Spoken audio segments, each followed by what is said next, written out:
اون چی میگم؟ اگه به جون و زندگی عاشق علاقه‌مندی ما رو با رقص و آواز خودت سرگرم میکنی. نه! راستی جلوی این سگای کفیف نباید برقصی. داما!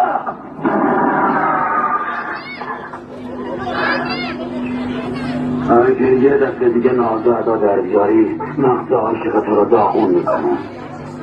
گوش کن دخترک، گوش کن چی میگم. تا زمانی که پاهای تو قدرت حرکت دارم اونم نفس میکشه.